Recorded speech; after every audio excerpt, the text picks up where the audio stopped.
নমস্কাৰ স্বাগতম জনাইছো আপুনি চাই আছে দ্য প্ৰাইম শ্ব মই জয়ন্ত মাধৱ গোস্বামী ইতিমধ্যে কাউণ্টডাউন আৰম্ভ হৈছে প্ৰথম পৰ্যায়ৰ নিৰ্বাচনৰ মাজত মাত্ৰ 26টা দিন বাকি আছে অহা 27 মাৰ্চত অনুষ্ঠিত হ'ব অসম বিধানসভাৰ পঞ্চদশ অসম বিধানসভাৰ প্ৰথম পৰ্যায়ৰ নিৰ্বাচন ভোট গ্ৰহণ আৰু তাৰ বাবে এতিয়া যথেষ্ট ৰোমাঞ্চকৰ হৈ উঠিছে নিৰ্বাচনী যুঁজ প্ৰত্যেকটো ৰাজনৈতিক দলে তৎপৰতাৰে প্ৰত্যেকটো সমষ্টিতে কুচকাৱাজ আৰম্ভ কৰিছে ভোটাৰৰ মন আকৰ্ষণ কৰিবলৈ বিভিন্ন ৰণকৌশল প্ৰস্তুত কৰি ৰাইজৰ কাষলৈ গৈছে প্ৰাৰ্থিত্ব প্ৰত্যাশীসকল আৰু তেনে সময়তে এতিয়া আসন বুজাবুজিৰো চৰ্চা তুংগত উঠিছে এখনৰ পিছত আনখন বৈঠকত মিলিত হৈছে মিত্ৰজোঁটৰ দলসমূহে এফালে মহাজোঁটবন্ধন আৰু আনফালে মিত্ৰজোঁট আৰু তাৰ মাজতে অসম জাতীয় পৰিষদ আৰু ৰাইজৰ দলৰ আত্মপ্ৰকাশ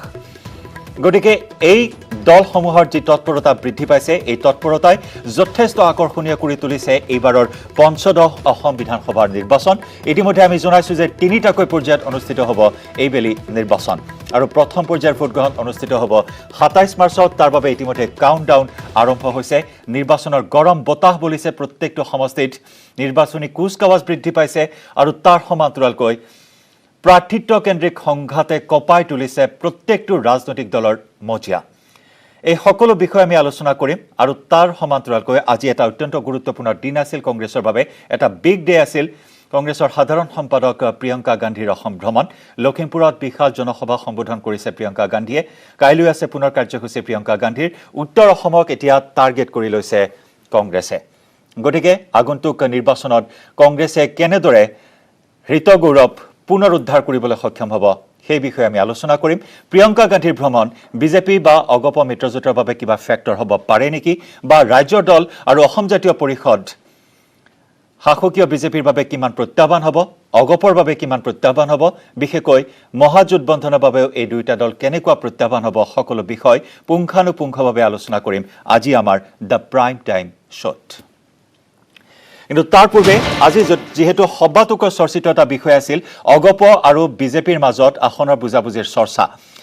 এখনৰ পিছত আনখন বৈঠকত মিলিত হৈছে আজি প্ৰায় 3 ঘণ্টা ধৰি ৰুদ্ধতাৰ বৈঠকত মিলিত হৈছে অগপ বিজেপিৰ নেতৃত্ব কিন্তু সমাধান সূত্ৰ নোলাল বিজেপিৰ স্থিতিক লৈ তীব্ৰ অসন্তুষ্টি প্ৰকাশ কৰিছে অগপই যেহেতু 14খন আসনৰ এখন আসনো অগপই বিজেপিক এৰি নিদিও বুলি উল্লেখ কৰিছে বিশেষকৈ শেহতীয়াকৈ সৰুপেটাত মন্ত্ৰী ফণীভূষণ চৌধুৰীয়ে কিন্তু তাৰ সমান্তৰালকৈ জানিব পৰা হৈছে যে প্ৰায়সমূহ সমষ্টিয়ে বিজেপিয়ে এইবাৰ বিচাৰিছে অগপৰ পৰা হয়তো 3খনৰ পৰা 4খন আসন পূৰ্বৰ দখলত থকা অগপক এৰি দিব বিজেপিয়ে আৰু বিজেপিৰ এই স্থিতিক লৈ তীব্ৰ অসন্তুষ্টি প্ৰকাশ কৰি শেহতীয়াকৈ পুনৰ অতুল বৰাৰ আৱাসত অনুষ্ঠিত হৈছে আন এক ৰুদ্ধতাৰ বৈঠকত য'ত মিলিত হৈছে অগপৰ নেতৃত্ব আমি সকলো বিষয়ে আলোচনা কৰিম বৰ্তমান অগপৰ এই বৈঠকৰ আপডেট কি আছে সকলো তথ্য লাভ কৰিবলৈ চেষ্টা কৰিম ষ্টুডিঅ' থাকিব আমাৰ সৈতে কেইবাগৰাকী অতিথি কিন্তু তাৰ পূৰ্বে আজি যি আসনৰ বুজাবুজিক লৈ চৰ্চা চলিল আলোচনাত মিলিত হ'ল আসন বুজাবুজিৰ ক্ষেত্ৰত পৃথকে মিত্ৰদল অগপ ইউপিপিএল আৰু জিএছপিৰ সৈতে সুকীয়া বৈঠকত মিলিত হ'ল শাসকীয় দল বিজেপি অগপৰ দখলত থকা আসন কাঢ়িব বিচাৰিছে বিজেপিয়ে অত্যন্ত এটা গুৰুত্বপূৰ্ণ বিষয় আৰু বিজেপিয়ে প্ৰথমখন প্ৰাৰ্থী তালিকা অহা 7 মাৰ্চত ঘোষণা কৰিব বুলিও জানিব পৰা হৈছে আগবঢ়াই লৈছো এই সন্দৰ্ভত আমাৰ এক বিশেষ ৰিপৰ্ট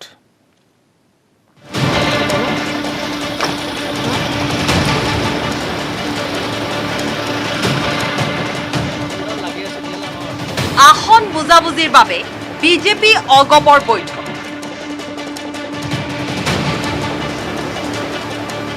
বুজাবুজি আধৰুৱা হৈ ৰল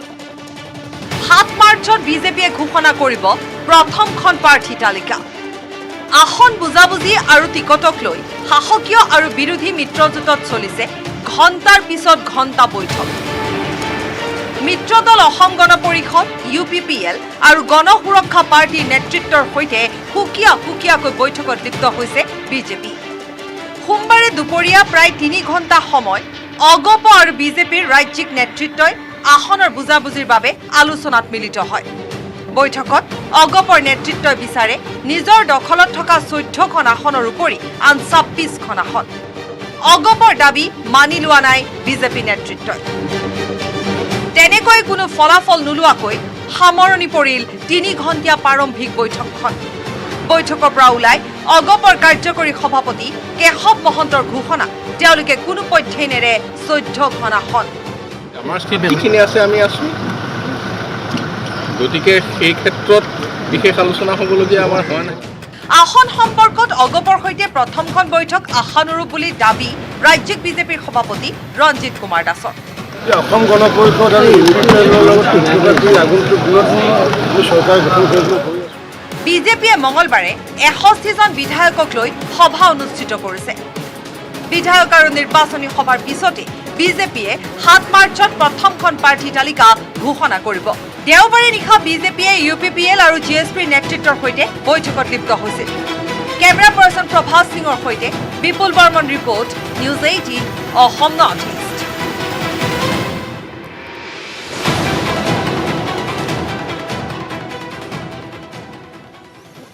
আৰু এনেদৰে ৰুদ্ধদ্বাৰ বৈঠকত মিলিত হ'ল আজি অগপ বিজেপিৰ নেতৃত্ব। এতিয়াও আসনৰ বুজাবুজিৰ চূড়ান্ত সিদ্ধান্তত উপনীত হ'ব পৰা নাই দুয়োটা দলৰ নেতৃত্ব। জল্পনা কল্পনা অব্যাহত আছে, কোনে কাক এৰিব, কাক ধৰিব, যাক লৈ এতিয়া চৰম বিপাঙত পৰিছে দুয়োটা দলৰ নেতৃত্ব।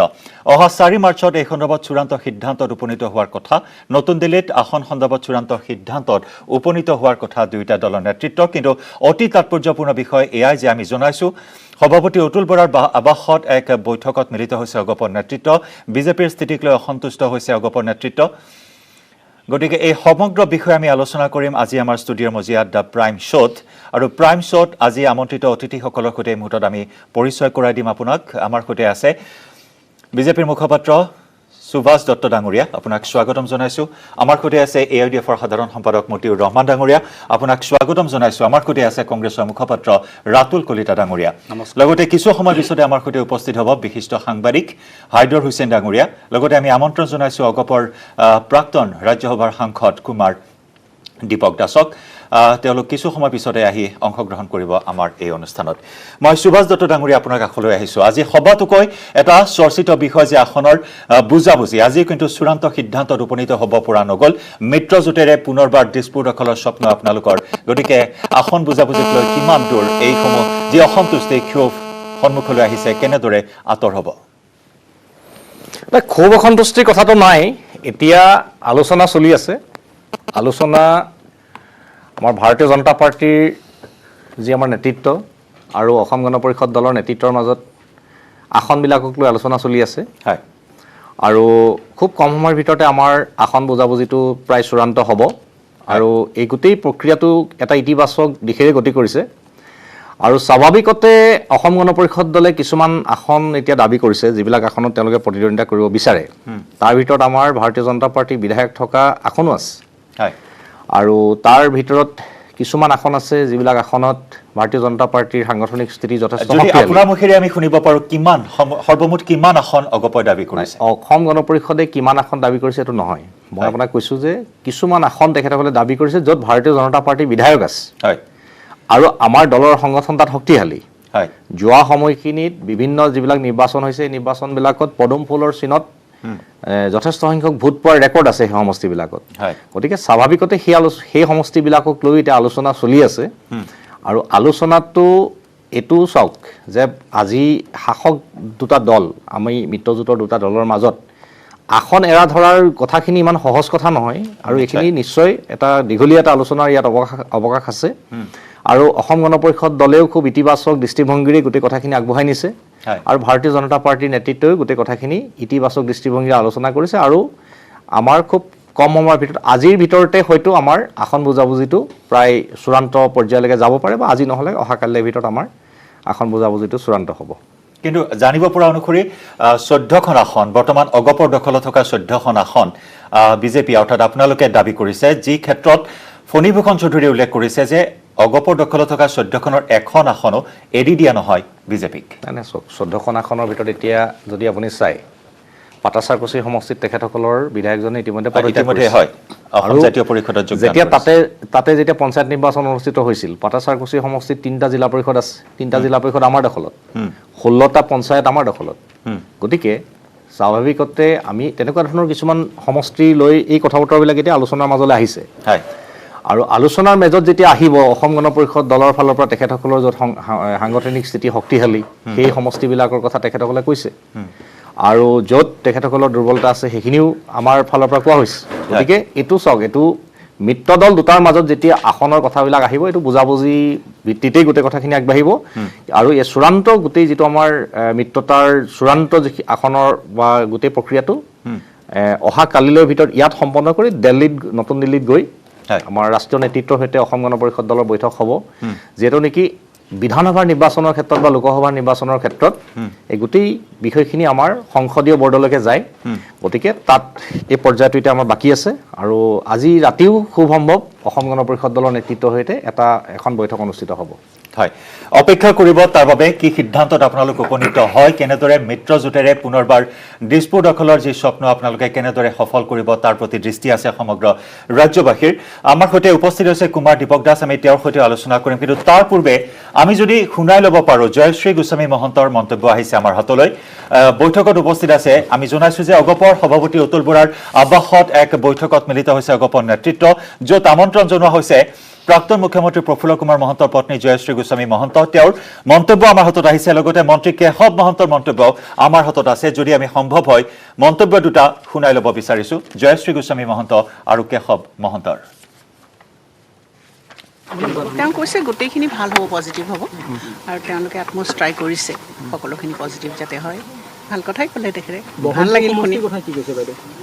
গোটেইকেইটা ছিটৰ কথাই কৈছে ব্ৰহ্মপুৰৰ কথাও কৈছে সেই গোটেইকেইটা ছিট আৰু তাৰ উপৰি আৰু কেইটামান ছিটৰ কাৰণে তেওঁলোকে তেনেকুৱা সংখ্যা একো ক'বতো নোৱাৰি নাই মই অনুমান কৰিব নোৱাৰোঁ মই কেনেকৈ কৰিম বাৰু সেইটো বুলি কৈছে যে ভাল হ'ব খবৰবিলাক আৰু ব্ৰহ্মপুৰ সমষ্টি এজিপিৰ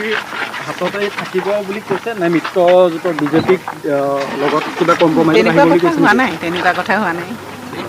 কিবা সাল সলনি কৰাৰ কথা কৈছে নেকি 100% 100% সম্পূৰ্ণ নিশ্চিত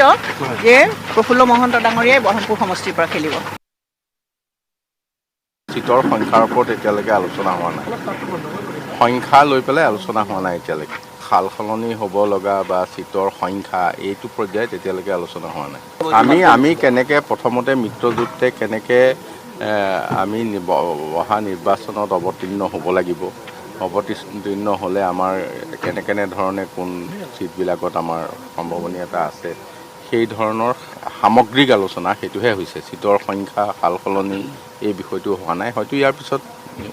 মানে সেইবিলাক বিষয় আহিব যোৱাবাৰ আমি কণ্টেষ্ট কৰি আমাৰ পৰাজয় হোৱা চিট আছে যিবিলাক কংগ্ৰেছ আৰু UDFৰ কোনোবা অন্য কেণ্ডিডেট তেতিয়া বিধায়ক হৈ আছে তাৰ বাদেও আমি এইবাৰ যথেষ্ট চিটত আমাৰ সম্ভাৱনা আছে সেইবিলাক চিট আছে গতিকে যেতিয়া আলোচনাৰ বিতং হ'ব সেইখিনি স্থান পাব টিকট নিজৰ টিকট নিজৰ দলে দিব দিল্লীৰ লগত আসনৰহে বুজাবুজি হ'ব আৰু সেয়া আছিল মন্ত্ৰী কেশৱ মহন্তৰ মন্তব্য আৰু সমান্তৰালকৈ প্ৰাক্তন মুখ্যমন্ত্ৰী প্ৰফুল্ল কুমাৰ মহন্তৰ পত্নী জয়শ্ৰী গোস্বামী মহন্তৰ মন্তব্য বৰহমপুৰত পুনৰ প্ৰফুল্ল কুমাৰ মহন্তই নিৰ্বাচনত অৱতীৰ্ণ হ'ব অত্যন্ত এটা গুৰুত্বপূৰ্ণ কথা ৰাজ্যিক বিজেপিৰ সভাপতি ৰঞ্জিত কুমাৰ দাসে উল্লেখ কৰিছিল যে মিত্ৰতা অগপৰ সৈতেহে প্ৰফুল্ল কুমাৰ মহন্তৰ সৈতে নহয় বৰহমপুৰ সমষ্টিও দাবী কৰি আহিছে বিজেপিয়ে মই কুমাৰ দীপক দাস ডাঙৰীয়া আপোনাৰ কাষলৈ আহিছোঁ এই মুহূৰ্তত আমাৰ সৈতে উপস্থিত আছে ৰাজ্যসভাৰ প্ৰাক্তন সাংসদ জ্যেষ্ঠ অগপ নেতা কুমাৰ দীপক দাস ডাঙৰীয়া আপোনাক স্বাগতম জনাইছোঁ অত্যন্ত এটা গুৰুত্বপূৰ্ণ বিষয় আজি ৰাজ্যৰ ৰাজনীতিত চৰ্চা তুংগত আছে এই বিষয়টো আসনৰ বুজাবুজি বিজেপি আৰু অগপৰ মিত্ৰতা গতিকে আপোনাৰ পৰা জানিব বিচাৰিম মই অলপ আগৰ পৰা ক'ব লাগিব কাৰণ আমি অসম গণ পৰিষদ দল 1985 চনত আমি জন্মগ্ৰহণ কৰিছোঁ অসম আন্দোলনৰ পিছত অসমত আঞ্চলিকতাবাদৰ এটা দৃঢ়তৰ ভেটি স্থাপন হৈছে আৰু এই ভেটিটো বিভিন্নভাৱে বাধাগ্ৰস্ত কৰিবলৈ আঘাত কৰিবলৈ বিশেষভাৱে কংগ্ৰেছ দলে এটা সময়ত খুব চেষ্টা কৰিলে আৰু অন্যান্য ৰাজনৈতিক দলেও তেনেধৰণৰ চেষ্টা চলাই আছে অসম গণ পৰিষদ দলৰ আজিৰ তাৰিখত এইটোৱে বক্তব্য যে অসমত যদি আমি চৰকাৰ কৰিব লাগে তেতিয়াহ'লে আঞ্চলিকতাক বাদ দি চৰকাৰ হ'ব নোৱাৰে আৰু আমাৰ যিটো মিত্ৰজোঁট বিজেপি আৰু অসম গণ পৰিষদ দলৰ এই মিত্ৰজোঁটটোকো বিভিন্নভাৱে বাধাগ্ৰস্ত কৰিবলৈ বিভিন্ন ষড়যন্ত্ৰ হৈছে কিন্তু আজিৰ তাৰিখত ভাইবল এটা মিত্ৰজোঁট কৰিব পৰা চিন্তা আমি যোৱা সাধাৰণ নিৰ্বাচনৰ আগত আমি সিদ্ধান্ত লৈছিলোঁ আৰু এই সিদ্ধান্ত আমি অকল নাই অসমৰ জনসাধাৰণ অসমৰ বুদ্ধিজীৱী বিভিন্ন শ্ৰেণীৰ ব্যক্তিসকলৰ পৰামৰ্শ লৈ আমি সিদ্ধান্ত লৈছিলোঁ আৰু সেই সিদ্ধান্তত আমি অটল আছোঁ আৰু আজিৰ তাৰিখত অসমৰ যি দীৰ্ঘদিনীয়া সমস্যা এই সমস্যা সমাধানৰ কাৰণে আমি আজিৰ তাৰিখত কেন্দ্ৰত যিখন চৰকাৰ আছে সেই চৰকাৰখনৰ সহযোগিতা বিচাৰি আৰু ৰাজনৈতিকভাৱে অসম গণ পৰিষদ দলৰ যিটো ভেটি সেই ভেটিটো সবল কৰাৰ স্বাৰ্থত আমি এইবাৰ পুনৰবাৰ বিজেপি দলৰ লগতে আমি একেলগে নিৰ্বাচনী মিত্ৰতাৰে আগবাঢ়ি যাম আৰু আপোনালোকে জানে যে আমি অকল বিজেপি বুলি নহয় ইয়াৰ আগত আমি কমিউনিষ্ট পাৰ্টি বা অন্যান্য ৰাজনৈতিক দলৰ লগত আমি বুজাবুজি কৰি নিৰ্বাচন খেলিছোঁ আৰু চৰকাৰো গঠন কৰিছোঁ গতিকে এইটো প্ৰশ্ন অকল অসমৰ স্বাৰ্থত অসমৰ জনসাধাৰণৰ স্বাৰ্থত আৰু বৃহত্তৰ অসমৰ বিভিন্ন যি জাতিগত সমস্যা আছে বা বিভিন্ন যিবিলাক দীৰ্ঘদিনীয়া সমস্যা আছে এই সমস্যাবিলাক সমাধান কৰাৰ স্বাৰ্থত অসম গণ পৰিষদ দলে এনে সিদ্ধান্ত লৈছে আৰু মই ভাবোঁ অসমৰ জনসাধাৰণে এই সিদ্ধান্তক তেওঁলোকে পুনৰ সাদৰে গ্ৰহণ কৰিব আৰু আগন্তুক দিনত যিখন চৰকাৰ হ'ব সেই চৰকাৰখন মিত্ৰ দলৰ চৰকাৰ হ'ব নিশ্চয় ডাঙৰীয়া অগপৰ নেতৃত্বৰ এটা কথাই দাবী কৰি আহিছে যে আপোনালোকৰ সাংগঠনিক ভেটি আগতকৈ সুদৃঢ় হৈছে শক্তিশালী হৈছে কিন্তু তাৰ পৰিৱৰ্তে যদি চোৱা হয় আজিৰ যি আসনৰ বুজাবুজি আপোনালোকৰ দখলত থকা 14টা সমষ্টিৰ সৰহসংখ্যক আসনেই হয়তো বিজেপিয়ে দাবী কৰি আছে এই চৰ্চাই মুহূৰ্তত তুংগত আছে গতিকে আপোনালোকেও 14টা সমষ্টিৰ এটা সমষ্টিও বিজেপিক এৰি দিয়া নহ'ব বুলি এই কথা উল্লেখ কৰি আহিছে আপোনালোকৰ নেতৃত্বই এই কথা বাৰে বাৰে কৈ আহিছে কৈছে যে পূৰ্বতকৈ শক্তিশালী হৈছে আপোনালোকৰ ভেটি 2016তকৈ ফলাফল ভাল হ'ব অগপৰ তেনেস্থলত কিমানটা সমষ্টি আপোনালোকে দাবী কৰিব চাওক দাবীৰ যিটো প্ৰশ্ন আহিছে সেই প্ৰশ্নটো ৰাজনৈতিক যিটো অংক সেই অংকৰ ওপৰত নিৰ্ভৰ কৰিব আৰু আজিৰ তাৰিখত অসম গণ পৰিষদ দলৰ মই প্ৰথমেই কৈছোঁ যে আঞ্চলিকতাবাদৰ স্থিতি ইয়াত এটা দৃঢ় স্থিতি আছে আৰু আঞ্চলিকতাবাদক বাদ দি চৰকাৰ কোনো ৰাজনৈতিক দলে যোৱা 85 চনৰ পিছত বাদ দি কৰিব পৰা নাই গতিকে সেই স্বাৰ্থতে এটা কথাই কৈছোঁ যে আগন্তুক দিনত আমাৰ সমস্যা সমাধানৰ কাৰণে দীৰ্ঘদিনীয়া সমস্যা সমাধানৰ কাৰণে আমি যি সিদ্ধান্ত লৈছোঁ আমি যিটো অংকৰে আজি বিজেপিৰ সৰ্বভাৰতীয় ৰাজনৈতিক দলৰ লগত আমি বুজাবুজিৰে আগবাঢ়িব বিচাৰিছোঁ এই বুজাবুজিটোক অন্তৰায় সৃষ্টি কৰিবলৈ বাধাগ্ৰস্ত কৰিবলৈ বিভিন্ন ষড়যন্ত্ৰ বিভিন্ন আলাপ আলোচনা বিভিন্নভাৱে বা বাতৰি প্ৰকাশ কৰি আছে বিভিন্ন মিডিয়াত কিন্তু আমাৰ কথাটো হৈছে যে অসমত চৰকাৰ গঠন হ'ব লাগিব আৰু চৰকাৰখন এই যিখন আমাৰ মিত্ৰজোঁটৰ চৰকাৰী গঠন হ'ব লাগিব আৰু তাৰ স্বাৰ্থত আমি আগন্তুক দিনত আমাৰ অংকটো কেনেকুৱা হ'ব ৰাজনৈতিকভাৱে আমি কেনেধৰণে আগবাঢ়ি যাম দুটা ৰাজনৈতিক দলৰ লগত বিভিন্ন আলাপ আলোচনা হৈ আছে অলপ আগত বিজেপি দলৰ মুখপাত্ৰ আপোনালোকক কৈছে যে আমি কেইবালানো আলোচনা কৰিছোঁ আৰু কেইবালানো আলোচনা কৰিব লাগিব আৰু এই মিত্ৰতাৰ যিটো আসন বুজাবুজি এই আসন বুজাবুজিটো আটাইতকৈ জটিল এটা কথা আৰু এই জটিল কথাটো নিৰ্ভৰ কৰিব আমাৰ চৰকাৰখন গঠন কৰাৰ অংকটোৰ ওপৰত গতিকে সেই অংকটোক লক্ষ্য ৰাখিহে আমি কাম কৰিম আৰু সেই লক্ষ্যটোক লৈহে আমি আগন্তুক দিনত আমাৰ গোটবন্ধনটোক শক্তিশালী কৰাৰ কাৰণে আমি আসন বুজাবুজি কৰিম মই ভাবোঁ যে এনেধৰণৰ যিবিলাক কথা চলি আছে বা যিবিলাক অভিযোগ উত্থাপিত হৈছে সেই উত্থাপিত অভিযোগৰ ওপৰত আমি নিৰ্ভৰ নকৰি আগন্তুক যিখিনি আলোচনা হ'ব সেই আলোচনাৰ ভিত্তিতে আমি কেনেধৰণে আগবাঢ়িম সেই কথা আপোনালোকক স্পষ্টভাৱে জনাব পাৰিম আৰু দুয়োজনতে সেই কথা আপোনালোকক স্পষ্টভাৱে আমি কিমানখন ৰাজনৈতিক আসন আমি পাম আমি কেনেধৰণে বিজেপি দলে কিমানখন আসন ল'ব এই কথাবিলাক আপোনালোকৰ কাৰণে স্পষ্ট হ'ব আৰু সকলো ৰাইজৰ কাৰণে স্পষ্ট হ'ব কিন্তু অসমত এই যিখন মিত্ৰজোঁটৰ চৰকাৰ এই মিত্ৰজোঁটৰ চৰকাৰ হ'ব পৰা এটা পৰিৱেশ আমি সৃষ্টি কৰি এই আলোচনা সফলভাৱে আমি সমাপ্তিৰ পথলৈ শক্তিশালী আঞ্চলিক ৰাজনৈতিক দল হিচাপে অগপৰ প্ৰতি আস্থা আছে অসমৰ ৰাইজৰ আৰু যাৰ বাবে অসমৰ ৰাইজে জানিব বিচাৰিব কেনেদৰে আপোনালোকে নিৰ্বাচনত অৱতীৰ্ণ হ'ব আহিম আপোনালোকৰ কাষলৈ এই মুহূৰ্তত আমাৰ সৈতে আছে মহাজোটবন্ধনৰ দুগৰাকীকৈ প্ৰতিনিধি তাৰ পূৰ্বে আমাৰ ষ্টুডিঅ'ত আহি উপস্থিত হৈছে বিশিষ্ট জ্যেষ্ঠ তথা প্ৰবীণ সাংবাদিক হাইদৰ হুছেইন ডাঙৰীয়া আমি তেখেতক স্বাগতম জনাইছোঁ আমি তেওঁৰ কাষলৈ আহিম কিন্তু মই ৰাতুল কলিতা ডাঙৰীয়া আপোনাৰ কাষলৈ আহিছোঁ মহাজোটবন্ধন ভাৰ্চেছ মিত্ৰজোঁট গতিকে দুগৰাকীকৈ প্ৰতিনিধি আছে আপোনালোকৰ AIDF আৰু কংগ্ৰেছৰ ফালৰ পৰা আজি আমাৰ ষ্টুডিঅ'ত আজি আপোনালোকৰ বাবে এটা বিগ ডে আছিল যে প্ৰিয়ংকা গান্ধী কংগ্ৰেছৰ সাধাৰণ সম্পাদক প্ৰিয়ংকা গান্ধীৰ অসম ভ্ৰমণ উত্তৰ অসমলৈ তেওঁ গৈছে যদি চোৱা হয় 2016 চনত উত্তৰ অসমত কংগ্ৰেছ কিন্তু ধূলিসাৎ হৈছিল গতিকে 2021 বৰ্ষত কি ধৰণৰ আশা প্ৰকাশ কৰিছে প্ৰিয়ংকা গান্ধীয়ে সেই হৃত গৌৰৱ উদ্ধাৰ কৰিব পাৰিবনে চাওক ডেফিনেটলি পাৰিব প্ৰথম কথাটো হৈছে 2016 চনত মানে যদি আমি উত্তৰ অসমৰ কওঁ নহয় তেতিয়াহ'লে চাহ শ্ৰমিককে ধৰি এই মানুহখিনিক বিজেপি বহুত ধৰণৰ মানে প্ৰতিশ্ৰুতি দিছিল, ভুৱা প্ৰতিশ্ৰুতি দিছিল, ধৰক চাহ বাগিচাৰ কৰ্মীক 351 টকা দিম বুলি কৈছিল, বা 2016 মানে কি কৈছিলে কি 25,000 25,000 নিবনুৱা সংস্থাপন দিম, 25 লাখ নিবনুৱা সংস্থাপন দিম বুলি কৈছিল। তাৰমানে এনেকুৱা এটা ভুৱা প্ৰতিশ্ৰুতি দিছিল, 24 ঘণ্টাৰ মূৰে বিজুলী দিম বুলি কৈছিল 24 ঘণ্টালৈকে। এনেকুৱা এখন ভুৱা প্ৰতিশ্ৰুতি দিয়াৰ কাৰণে কি হৈছে, মানুহখিনিয়ে আচলতে সেইখিনি সময়ত বিজেপিক বিশ্বাস কৰি লৈছিলে, বিজেপি আৰু অগপৰ মিত্ৰজোঁটক বিশ্বাস কৰি লৈছিল। তাৰপিছত সেইকাৰণে সেইখিনি সময়ত তেওঁলোকক মেণ্ডেট দিছিলে। কিন্তু পিছত কি হ'ল, বিজেপিয়ে কমপ্লিটলি মানে তেওঁলোকৰ প্ৰতিশ্ৰুতিৰ মানে ইউটাৰ্ণ মাৰিছে। লগতে AGP-য়ে যেতিয়া ধৰক কেবলৈ যিটো আন্দোলন চলি আছিল সেইখিনি সময়ত কা আন্দোলনৰ সময়ত নাটকীয়ভাৱে তেখেতসকলৰ মন্ত্ৰিত্ববাদ বাদ দিছিলে। কিন্তু শেষত তেখেতসকলে মন্ত্ৰিত্বৰ লগত অকল মানে কি বোলে ক্ষমতাৰ লগত অসমৰ আঞ্চলিকতাবোধক জলাঞ্জলি দি কিন্তু তেওঁলোকে পুনৰবাৰ তালৈকে ঘূৰি গৈছে। আজি অসমত কা আহিছে, গোটেই ভাৰতবৰ্ষত কা আহিছে, অসমত কা জাপি দিছে, 5জনকৈ অসমীয়া ডেকা ল'ৰাক বুকুতে গুলি ভেটিছে বিজেপি চৰকাৰৰ নেতৃত্বত বুলি ক'ব লাগিব। গতিকে সেইখিনি সময়তো যেতিয়া অগপ দলে সেই কিন্তু আঞ্চলিকতাবাদৰ নামত যদি তেখেতসকলে এৰি দিব নোৱাৰিলে, মানে ক্ষমতাৰ লোভটো এৰি দিব নোৱাৰিলে, সেইকাৰণে কিন্তু এতিয়া আপুনি যদিও কৈছে ভেটি হ'ব, এইবিলাক ভেটি হ'ব নহয়, তেওঁলোকে বাহিৰৰ পৰা মানুহ আনি যদি মিটিং কৰিছে এইবিলাক কৰি আছে। কিন্তু এতিয়া শেষত এটা কথা কৈ দিওঁ, বিৰতি লোৱাৰ সময় হৈছে, আমি বিৰতিৰ পিছত আহিম আপোনাৰ কাষলৈ, আপুনি সবিস্তাৰে প্ৰকাশ কৰিব পাৰিব আপোনাৰ মনৰ কথাখিনি। এটা চমু বাণিজ্যিক বিৰতি লৈ ল'ম, বিৰতিৰ পিছত আমাৰ এই আলোচনা অব্যাহত থাকিব। বিৰতিৰ পিছত আপোনাক পুনৰ স্বাগতম। আপুনি চাই আছে দ্য প্ৰাইম শ্ব', আৰু প্ৰাইম শ্ব'ত আমি সামগ্ৰিকভাৱে নিৰ্বাচনৰ কথা পাতিছোঁ। প্ৰথম পৰ্যায়ৰ নিৰ্বাচনলৈ মাজত মাত্ৰ কেইটামান দিন বাকী। ইতিমধ্যে কাউণ্টডাউন আৰম্ভ হৈছে, 27 মাৰ্চত অনুষ্ঠিত হ'ব প্ৰথম পৰ্যায়ৰ ভোটগ্ৰহণ। আমি কথা পাতি আছিলোঁ বিৰতিৰ পূৰ্বে আমাৰ উপস্থিত থকা ষ্টুডিঅ'ত কংগ্ৰেছৰ প্ৰতিনিধি ৰাতুল কলিতা ডাঙৰীয়াৰ সৈতে, আৰু এই মুহূৰ্তত আমাৰ সৈতে উপস্থিত হৈছে জ্যেষ্ঠ প্ৰবীণ তথা বিশিষ্ট সাংবাদিক হাইদৰ হুছেইন ডাঙৰীয়া। আপোনাক আমি পুনৰ স্বাগতম জনাইছোঁ, আহিম আপোনাৰ কাষলৈ। কলিতা ডাঙৰীয়া, আপোনাৰ কাষলৈ পুনৰ আহিছোঁ। মোৰ এইখিনিতে ক'ব লগা হৈছিলে, মানে আচল কথাটো হৈছে কি, এতিয়া কোন মিত্ৰজোঁট কোন মহাজোঁট সেইটো ডাঙৰ বস্তু নহয়। ডাঙৰ কথাটো হৈছে কি, এই যে নিবনুৱা সমস্যা যে যেনেকৈ বাঢ়িছে, যেনেকৈ কাৰো কৰ্মসংস্থাপন নাই, আৰু যিটো মূল্য বৃদ্ধি, আপুনি আচৰিত দিব, এই যে আমি পেট্ৰল ডিজেলৰ কথা কৈছোঁ, পেট্ৰল ডিজেলটো 90 টকা পাইছে, প্ৰায় 100 টকাই পালে, য'ত মানে পেট্ৰল ডিজেলৰ অৰিজিনেল প্ৰাইচ প্ৰায় 30 টকাৰ ওচৰত আছে, মানে 60 টকাতকৈ বেছি তেওঁলোকে টেক্স লৈ আছে, যিকোনো নামতে হওক, GST হওক,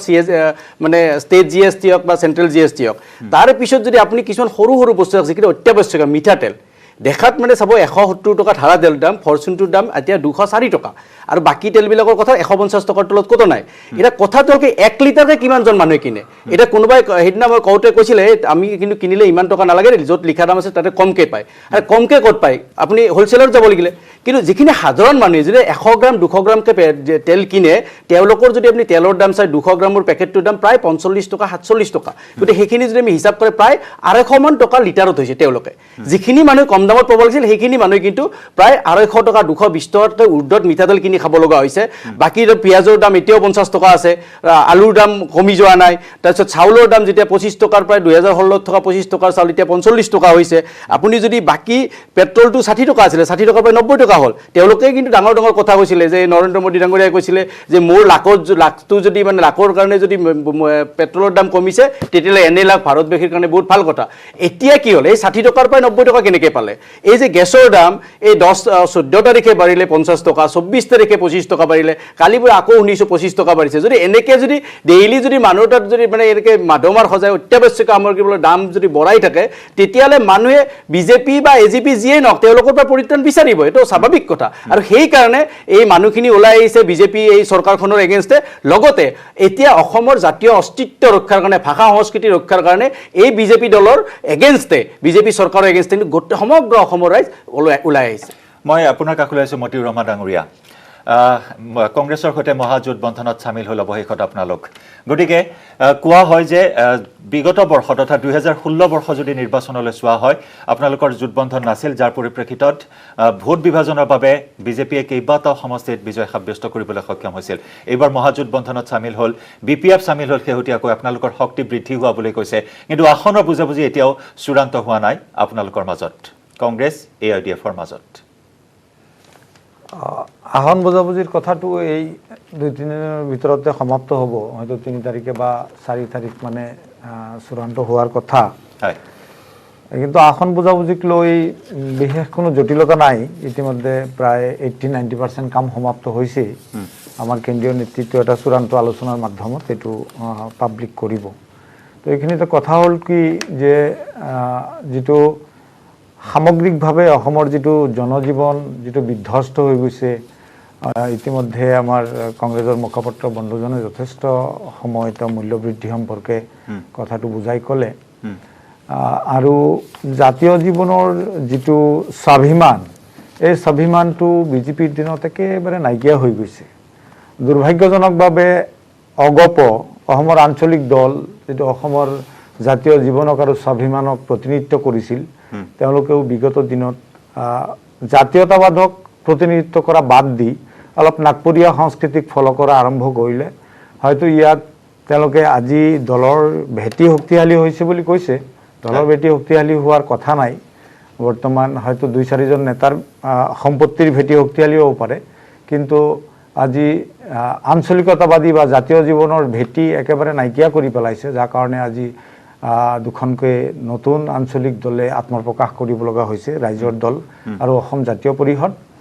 আমি আশা ৰাখিছো যে আজি মহাগঠবন্ধনত যিকেইটা দল সামিল হৈছে কংগ্ৰেছৰ আহ্বানত CPI, CPM, CPIML, AIUDF, আঞ্চলিক গণমৰ্চা আৰু শেহতীয়াকৈ BPF তো এই গোটেই জাতীয় জীৱনৰ গোটেইখিনি অংশক প্ৰতিনিধিত্ব কৰি মানে কংগ্ৰেছৰ হেৰি কি আজি মিত্ৰজোঁটৰ বিজেপি নেতৃত্বৰ যেটো মিত্ৰজোঁট এই মিত্ৰজোঁটৰ যেটো অত্যাচাৰ জাতীয় জীৱনৰ ওপৰত সেই অত্যাচাৰৰ পৰা মুক্তি পাব বিচাৰিছে আমি আশা ৰাখিছো যে আজি এই মহাগঠবন্ধনে এটা ফিল গুড ফ্যাক্টৰ গোটেই অসমতে ক্ৰিয়েট কৰিছে চাৰিওফালৰ পৰা মানুহ এতিয়া আহিছে আহি পেলাই এই মিত্ৰজোঁটৰ চৰকাৰটোৰ পতন নিশ্চিত কৰিব বুলি আমি আশা ৰাখিছো ফিল গুড ফ্যাক্টৰ এটা গুৰুত্বপূৰ্ণ কথা কৈছে কিমান প্ৰত্যাহ্বান হ'ব মহাজোঁটবন্ধন সুভাষ দত্ত ডাঙৰীয়াৰ পৰা জানিম লগতে আমি যাম হাইদৰ হুছেইন ডাঙৰীয়াৰ কাষলৈ কিন্তু তাৰ পূৰ্বে আমি ল'ব লাগিব আন এটা বাণিজ্যিক বিৰতি আপুনি চাই আছে দ্য প্ৰাইম শ্ব' আৰু প্ৰাইম শ্ব'ত এই মুহূৰ্তত মই আহিব বিচাৰিছো হাইদৰ হুছেইন ডাঙৰীয়াৰ কাষলৈ ডাঙৰীয়া সন্মুখত নিৰ্বাচন 3টা পৰ্যায়ত অনুষ্ঠিত হ'ব নিৰ্বাচন কাউণ্টডাউন ইতিমধ্যে আৰম্ভ হৈছে আপোনাৰ দৃষ্টিভংগীত এইবাৰ নিৰ্বাচন কেনেকুৱা হ'ব বা কেনেকুৱা হোৱাটো বিচাৰে যেহেতু প্ৰতি 5 বছৰৰ মূৰে মূৰে নিৰ্বাচন আহে 2016 চনৰ প্ৰেক্ষাপট আৰু 2021 চনৰ প্ৰেক্ষাপট সম্পূৰ্ণ পৃথক আগৰ নিৰ্বাচনবোৰ আমাৰ লৰালিত আমি যিবোৰ নিৰ্বাচন আমি সৰুকালৰ পৰা নিৰ্বাচনত লগা গৌৰীশংকৰৰ ইলেকশ্যনত খাটিছিলোঁ হেমবুৰাছৰৰ ইলেকশ্যনত খাটিছিল তেতিয়া নিৰ্বাচন হৈছিল এতিয়া নিৰ্বাচনৰ নামত এটা কিবা গণতন্ত্ৰৰ নামত নিৰ্বাচনৰ নামত এটা আহুৰিক প্ৰবৃত্তিৰ বহিঃপ্ৰকাশ ঘটিছে এতিয়াতো আচলতে নিৰ্বাচন নহয় এতিয়া টকা পইচা গাৰজোৰ আপোনাৰ মন্ত্ৰীয়ে কি কথা কয় ৰাজনৈতিক নেতাই কি কথা কয় কোন কাৰ লগত ৰাতি মিলে কোনে পুৱা কিবা কথা কয় আৰু ৰাজনীতি মানে এটা 90% মিছা কথা হয় আপুনি এটা প্ৰধানমন্ত্ৰীয়ে ধৰক ক'লে যে দেশৰ পৰা এজন ৰাষ্ট্ৰৰ প্ৰধানমন্ত্ৰী এইটো ক'ব পাৰে নেকি যে ব্লেক মানিবোৰ লৈ আনি পেলাই আপোনাৰ একাউণ্টত আপুনি 15 লাখ সোমাই যাব ব্লেক মানি আনিব যে দেখে তেওঁৰ ঘনিষ্ঠ মানুহৰ চব ব্লেকবিলাক হোৱাইট হ'ল সেইকাৰণে মই কৈছোঁ যে এই ইলেকশ্যনটো যে কিবা ব্যতিক্ৰম হ'ব তেনে নহয় দিনে দিনে যিমান দিন গৈ আছে ইলেকশ্যনবোৰ বেয়া হৈ গৈ আছে গতিকে এইবাৰো আপোনাৰ কিবা ভেলু বেছ মূল্যভিত্তিক ৰাজনীতি হ'ব সেই কথা মই নাভাবোঁ আৰু আচল যুদ্ধ আৰম্ভ আছেই কালি SGP আৰু বিজেপিৰ লগত আণ্ডাৰষ্টেণ্ডিং হ'ব বিজেপিৰ 15 জনে আপোনাৰ টিকেট নাপাব তেখেতসকলৰ 9 জনে আপোনাৰ দলত ত্যাগ কৰি বেলেগৰ টিকেট ল'ব আদৰ্শ বুলিতো কোনো কথা নাই SGPৰ তেনেকৈ টিকেট নাপালে ক্ষমতা কি হ'ল মূল কথা সেইকাৰণে এইবাৰ ৰাজনীতিত মই ভাবোঁ যে নতুন কিবা হ'ব এই প্ৰত্যাশা নাই আজিৰ তাৰিখত আপোনাৰ মহাজোঁটবন্ধন হৈছে তাতো আপোনাৰ এটা পৰিস্থিতি এটা হৈছে যে যেটো হিমন্ত বিশ্ব শৰ্মাহঁতে আলোচনা এটা চেষ্টা কৰি আছে আৰু ভাৰতবৰ্ষৰ সাম্প্ৰতিক ৰাজনীতিৰ এটা ডাঙৰ কথা হৈছে মুছলিম কি কয় এইটো ইংৰাজীত ভেটি ইংৰাজীত হেৰি বুলি কয় নহয় শব্দটো মানে এটা ভিত্তি আচলতে ভাৰতবৰ্ষৰ 130 কোটি মানুহৰ মাজত মুছলমান 20 কোটি তো মুছলমানটো কোনো ভাৰতবৰ্ষৰ হেৰিৰ কাৰণে ট্ৰেড নহয় সেইকাৰণে ইয়াত বদৰুদ্দিন আজমলক চিম্বল কৰিছে হায়দৰাবাদত এজন ওলাইছে আপোনাৰ আছাদুদ্দিন ওৱেইচি বুলি আৰু এতিয়া বেংগলৰ এজন উলিয়াইছে আব্বাছ ছিদ্দিকী বুলি গতিকে নিৰ্বাচনটো আপোনাৰ এটা খেলিমেলি উশৃংখলতাৰ মাজত হ'ব আজিৰ তাৰিখত যিটো পৰিস্থিতি এই পৰিস্থিতিত এটা প্ৰিয়ংকা গান্ধী আজি আহিছে অকণমান আপোনাৰ কোৰামিন হেৰিৰ নিচিনা পাইছে মইতো ভাবো বিহাৰত যদি ৰাহুল গান্ধীক নেতৃত্বৰ প্ৰতি জনসাধাৰণে প্ৰিয়ংকা লাও বুলি চিঞৰিব বুলি ভয় পায় প্ৰিয়ংকাক আপোনাৰ বিহাৰলৈ নপঠিয়ালে পঠিওৱা হ'লে বিহাৰত আপোনাৰ কংগ্ৰেছে গভৰ্ণমেণ্ট কৰিব পাৰিলেহেঁতেন মানে জোটবন্ধনে মহাজোটবন্ধনে এতিয়া প্ৰিয়ংকা আহিছে অকণমান ই হ'ব আৰু ভাৰতবৰ্ষৰ ৰাজনীতিৰ সাম্প্ৰতিক কালৰ ৰাজনীতিৰ ডাঙৰ কথা কি জানে বিৰোধীয়ে ক্ষমতাক নাহে সাহসীয় দলে বিৰোধীক আদৰি আনে এইটো ৭৭তো হৈছে ইন্দিৰা গান্ধীক খেদিব লাগে আচলতে সাহসক খেদিব লাগে সেয়েহে আপোনাৰ বিৰোধীক ঐক্যবদ্ধ কৰে ৭৭ত গোটেই সোপা জেলত আছিল আহি আপুনি ভাবিব নোৱাৰে জনতা পাৰ্টি ফৰ্ম হ'ল জনসংঘ লগ লাগিল সাংগঠনিক কংগ্ৰেছ লগ লাগিল ছ'চিয়েলিষ্ট পাৰ্টি লগ লাগিল লোকদল লগ লাগিল বহুগুণে এটা দল খুলিছিল তেওঁ আহিল জগজীৱন ৰাম আহিল আহি গোটেইবিলাক এটা দল খুলিলে ২.৫ বছৰ পিছত তেওঁলোকৰ মাজত খোৱা কামোৰা আৰম্ভ হ'ল তেতিয়া ৰাইজে ক'লে এওঁলোকক খেদিব লাগে আকৌ ইন্দিৰা গান্ধীক আনিব লাগে যি সঞ্জয় গান্ধীক লৈ ইমাৰ্জেঞ্চি হৈছিল সঞ্জয় গান্ধীৰ হাতত ধৰি ইন্দিৰা গান্ধীয়ে আঁকিত আকৌ ক্ষমতালৈ আহিল গতিকে দেখা যায় যে আচলতে থকা চৰকাৰখনক খেদে ৯১ত অগপ চৰকাৰখন খেদিছিল হিতেশ্বৰে অৰ্গেনাইজ কৰি অহা নাছিল ৰাইজে ফিল কৰিলে যে এইখন খেদিব লাগে আহিল আকৌ হিতেশ্বৰক আপোনাৰ ৯৬ত খেদিব লাগে অগপ আহিল আমি গছ কৰিছিলোঁ সেই সময়ত অগপক জগাই দিয়া গতিকে দেখিলোঁ মই যে সাহসক যেতিয়া মানুহে সাংঘাতিক বেয়া পায় খেদিব লাগে অসমতো কিন্তু শেহতীয়াভাৱে বিজেপিৰ প্ৰতি মানুহ আপোনাৰ চৰাদাম অন্যান্য আপোনাৰ মানুহ কিছু বিতুষ্ট হৈছে কিন্তু আজিৰ তাৰিখত বিকল্প মানে এখেতসকলক খেদিব লাগে কিন্তু অৰ্থাৎ সাম্প্ৰতিক ৰাজনীতি প্ৰমূল্যবোধৰ ৰাজনীতি নহয় নিৰ্বাচন নহয় আপুনি কৈছে ক্ষমতা কেন্দ্ৰিক নিৰ্বাচন বা ৰাজনীতি ক্ষমতাৰ হিচাপ নিকাছে আপোনাৰ শেষ কথা তাৰ ভিতৰত আপুনি বিহাৰৰ উদাহৰণ দাঙি ধৰিছে যদি সেই একেটা দৃষ্টিৰে চোৱা হয় অসমৰ ক্ষেত্ৰত যে মহাগোটবন্ধন অগপ বিজেপি মিত্ৰজোঁটৰ বাবে কিমান প্ৰত্যাহ্বান হ'ব পাৰে আপোনাৰ দৃষ্টিত প্ৰত্যাহ্বানটো কালিলৈ নাছিলেই কিছুদিন আগলৈ নাছিল কিন্তু শেহতীয়াকৈ নিৰ্বাচন ঘোষণা কৰাৰ দুদিনমান আগৰ পৰা মই দেখিলোঁ মই ভাবিলোঁ যে মই বহু ঠাইত লিখিছোঁ যে আজিৰ তাৰিখত ইলেকশ্যন হ'লে একেবাৰে নিঃসন্দেহে আপোনাৰ বিজেপি নেতৃত্বাধীন জোটবন্ধনে আপোনাৰ ক্ষমতালৈ আহিব কিন্তু শেহতীয়া এসপ্তাহমানৰ পিছত মই দেখিছোঁ যে প্ৰত্যাহ্বান কিন্তু আহিব আৰু 101+টো এখেতসকলে সংখ্যাটো এতিয়া কমাবও নোৱাৰা হ'ল এইটো আপোনাৰ কমিব ক্ষমতাত নাহে বুলি মই নকওঁ দেই কাৰণ আজিৰ তাৰিখতো আপোনাৰ জোটবন্ধনটো কি হয় আকৌ মই কৈছোঁ শ্ৰদ্ধা সহকাৰে কৈছোঁ যে বদৰুদ্দিন আজমল ডাঙৰীয়াক মই নিজেই তেখেতক সাম্প্ৰদায়িক বুলি নাভাবোঁ তেখেতে হেল্থ ছেক্টৰত এডুকেশ্যন ছেক্টৰত বহুত কাম কৰিছে কিন্তু হ'লেও তেখেতসকলৰ যিটো পুঁজি আহে পকেটৰ পইচাৰে কৰা নাই তেওঁলোকে বহুত পইচা পায় NGOৰ জৰিয়তে তেওঁলোকৰ মাৰ্কাজুল মা আৰিফ বা আজমল ফাউণ্ডেশ্যন এইবিলাকৰ জৰিয়তে আহিলে আচলতে কথা কি হ'ল যে ৰাজনৈতিক এতিয়া এই যিটো জোটবন্ধন হৈছে এতিয়া ইয়াতো আপোনাৰ এটা ভিতৰি সংঘাত আছে ধৰক এতিয়া এই যে বহুতে এই বুলি কয় যে যদি এবাৰ এই জোটবন্ধন নহ'লহেঁতেন কংগ্ৰেছৰ সম্ভাৱনা আৰু বাঢ়িলহেঁতেন এই বুলি কয় আজি আক্ৰমণৰ লক্ষ্যটো এই যে লুঙি এই যে আপোনাৰ 35 কিবা 65 35 এই মোগল এতিয়া শেহতীয়াকৈ আকৌ হেৰি উলিয়াইছে লাচিত ভাৰ্চেছ মোগল এই গোটেই কথাটো আচলতে এইটো এটা মেকিং আপোনাৰ যিসকলে হিমন্ত বিশ্বৰ ৰাজনীতি জানে 2014 চনলৈকে বদৰ আৰু হিমন্ত বিশ্বৰ বদৰুদ্দিন আজমলৰ আপোনাৰ 50% কেণ্ডিডেট ফিক্স কৰিছিল হিমন্ত বিশ্বই আপোনাৰ হেৰিলে 14লৈ আনকি 14ৰ নিৰ্বাচনত মঙলদৈ সমষ্টিত কিৰিপ চলিহাক যেতিয়া কংগ্ৰেছে প্ৰাৰ্থিত্ব দিয়ে তেতিয়া আজমলৰ লগত আপোনাৰ আণ্ডাৰষ্টেণ্ডিঙত দিছিল তেখেতে এজন বেয়া কেণ্ডিডেট দিছিল বিতৰ্কিত হিন্দু কেণ্ডিডেট দিছিল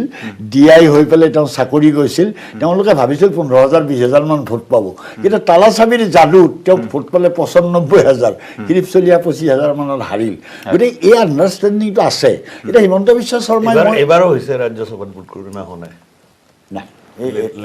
আগত যিটো হৈ গ'ল ক্লিয়াৰ আছিল ন মই সেইকাৰণে কৈছোঁ কি যে তেখেতসকলৰ গোপন আণ্ডাৰষ্টেণ্ডিং এটা তেতিয়ালৈ আছিল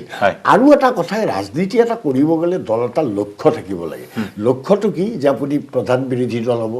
আপুনি মই অলপ আগতে যে ক'লোঁ ইয়াতে ক'লোঁ নে নাই কোৱা এনে মাজতে ক'লোঁ মই যে কালি কি হৈছে আপুনি চাব 57 চনত বৰাক ব্ৰহ্মপুত্ৰ উপত্যকাৰ প্ৰথম মহিলা MP হৈছিল বেগম মফিদা আহমেদ যোৰহাটৰ নিচিনা সমষ্টিৰ পৰা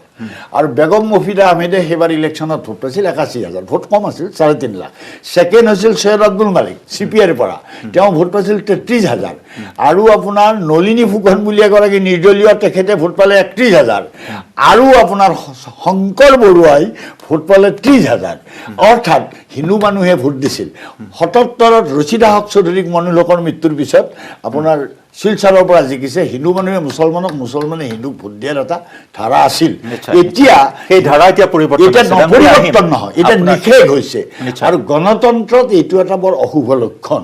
গণতন্ত্ৰ যদি দেশত বৰ্তি থাকিব লাগে তেতিয়াহ'লে মই ভাবোঁ সাম্প্ৰদায়িক ভিত্তিত আপুনি শেহতীয়াকৈ মন কৰিছে নে নাই ক'ব নোৱাৰোঁ আজি ধৰক এটা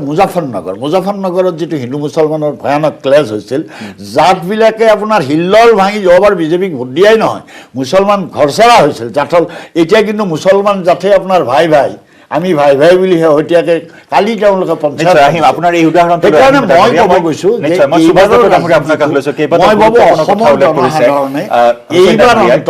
কেইবাটাও ডাঙৰ কথা উল্লেখ কৰিছে যে মূল্যবৃদ্ধি এটা ইছ্যু এই ইছ্যুটো নহয় মূল্যবৃদ্ধি জুই জ্বলাইছে নিশ্চয় মূল্যবৃদ্ধি জুইত দগ্ধ হৈছে সাধাৰণ জনতা ই কিন্তু প্ৰভাৱ পেলাব পাৰে আপোনালোকৰ নিৰ্বাচনত আৰু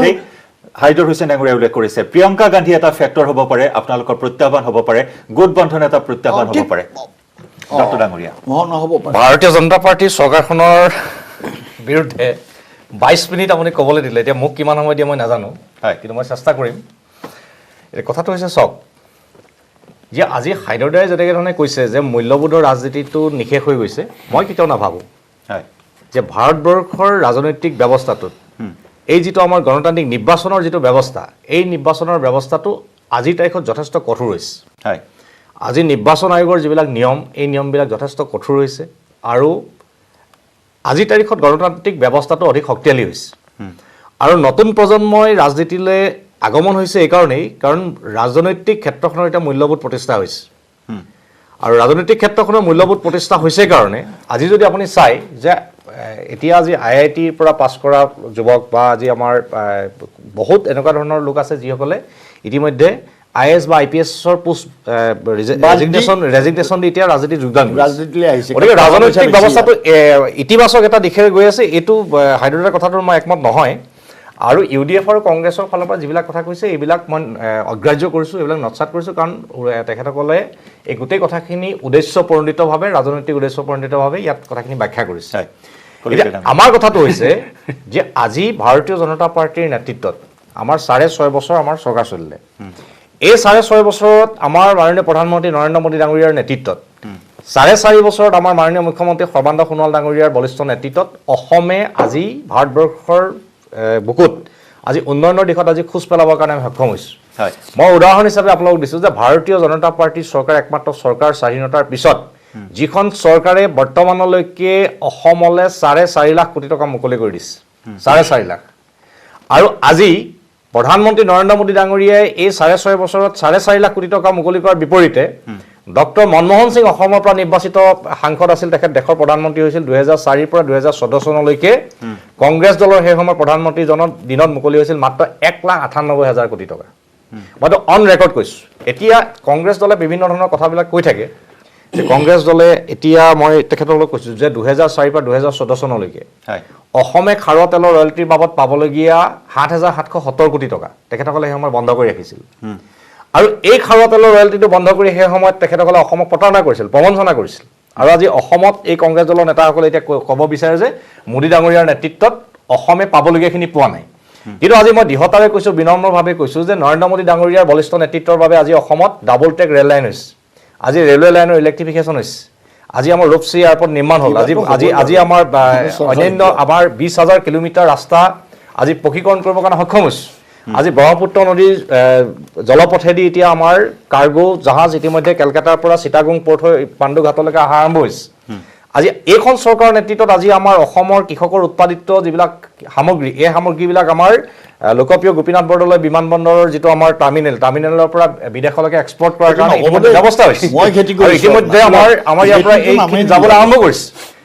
দাদা মই কৈ লওঁ আপুনি ক'লে মই কোৱা নাই এতিয়া কথাটো হৈছে চাওক যে আজি নেতিবাচক এটা বাৰ্তা দিবৰ কাৰণে যদি আজি আমাৰ বিজ্ঞসকলে যদি তেনেকৈ ধৰণে কথাখিনি কয় ৰাজনীতি ভাল কোনে কৰিব এতিয়া ৰাজনীতিটো বেয়া হৈছে, ৰাজনীতিটো ভাল কোনে কৰিব? ভাল মানুহে ভাল কৰিব লাগে, ভাল মানুহ আহিব লাগিব। আৰু ভাল মানুহ কেতিয়া আহিব? যদি ইতিবাচক দিশবিলাক আলোচনা হয় তেতিয়া আহিব। এতিয়া আমাৰ কথাটো চাব যে মই যে কৈছোঁ যে আজি আমাৰ মাননীয় প্ৰধানমন্ত্ৰী নৰেন্দ্ৰ মোদী ডাঙৰীয়াৰ বলিষ্ঠ নেতৃত্বত মই দুটা উদাহৰণ দিম। কংগ্ৰেছ দলৰ প্ৰধানমন্ত্ৰী যেতিয়া আছিল তেতিয়া 13 ফাইনেন্স কমিশ্যন আছিল মনমোহন সিঙৰ দিনত। 13 ফাইনেন্স কমিশ্যনে অসমক পইচা দিছিলে 58,000 কোটি টকা। তাৰ বিপৰীতে 14 ফাইনেন্সত নৰেন্দ্ৰ মোদী ডাঙৰীয়াৰ বলিষ্ঠ নেতৃত্বত আমাৰ অসমলৈ মুকলি কৰি দিয়া হৈছে 1,55,000 কোটি টকা। আজি মই আপোনাক উদাহৰণ হিচাপে দিছোঁ, স্মাৰ্ট চিটি গুৱাহাটীৰ কাৰণে 228 কোটি টকা, ৰেলৱেৰ বাবে 1,32,000 কোটি টকা, স্বচ্ছ ভাৰত অভিযানৰ কাৰণে 162 কোটি টকা, আৰ্বান ট্ৰেন্সপৰ্টেশ্যনৰ কাৰণে 99 কোটি টকা, PMAY কাৰণে 730 কোটি টকা, অমৃতৰ কাৰণে 591 কোটি টকা, ৰুৰেল ডেভেলপমেণ্টৰ কাৰণে 28,000 কোটি টকা, মুদ্ৰা লোনৰ কাৰণে 26,000 কোটি টকা, অইল ছেক্টৰত ইনভেষ্টমেণ্ট 47,000 কোটি টকা, যাৰ কাৰণে আজি আমাৰ নুমলীগড় শোধনাগাৰৰ শোধন ক্ষমতা 3 মিলিয়ন মেট্ৰিক টনৰ পৰা 9 মিলিয়ন মেট্ৰিক টনলৈকে নিবৰ কাৰণে আমি আজি সক্ষম হৈছোঁ। এই চৰকাৰৰ দিনত আমাৰ মাননীয় প্ৰধানমন্ত্ৰী নৰেন্দ্ৰ মোদী ডাঙৰীয়াৰ বলিষ্ঠ নেতৃত্বত এইখিনি অসমে আমি পাইছোঁ। এতিয়া কথাটো হৈছে যে আমাৰ মাননীয় মুখ্যমন্ত্ৰী সৰ্বানন্দ সোণোৱাল ডাঙৰীয়াৰ নেতৃত্বত আমাৰ চৰকাৰখনে যোৱা সময়খিনি 90,000 লোকক বিভিন্ন আঁচনিৰ যোগেদি আমাৰ চৰকাৰখনে সহায় কৰিছে। আজি আমাৰ 6,400 কোটি টকাৰে আজি আমাৰ বিভিন্ন আঁচনিবিলাক ৰূপায়িত হৈছে। অৰুণোদয় আঁচনিৰ বাবদ আমি 2800 কোটি টকা আমাৰ অসম চৰকাৰে খৰচ কৰিছে। বাগিচা ধন পুৰস্কাৰ আঁচনিৰ কাৰণে 561 কোটি টকা, স্বয়ং আঁচনিৰ কাৰণে 1000 কোটি টকা, দয়াল দাস পানিকা বৃত্তিৰ কাৰণে 50 কোটি টকা, ছাত্ৰীসকলক স্কুটি দিবৰ কাৰণে 285 কোটি টকা, আইদেউ সন্দিকৈ মহিলা সন্মানৰ কাৰণে 20 কোটি টকা,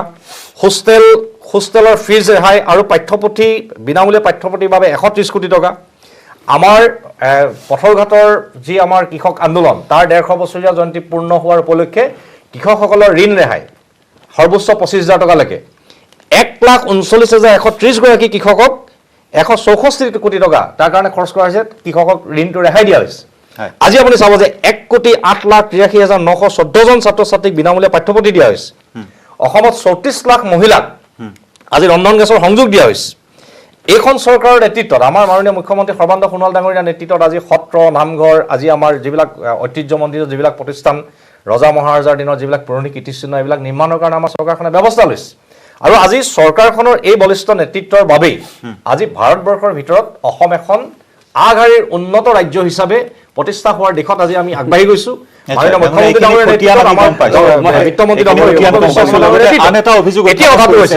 অসমীয়া জাতীয়তাবাদত কুঠাৰাঘাত কৰিছে, অসমীয়া জাতীয় জীৱনক যদি সুৰক্ষা দিছে ভাৰতীয় জনতা পাৰ্টী চৰকাৰে দিছে।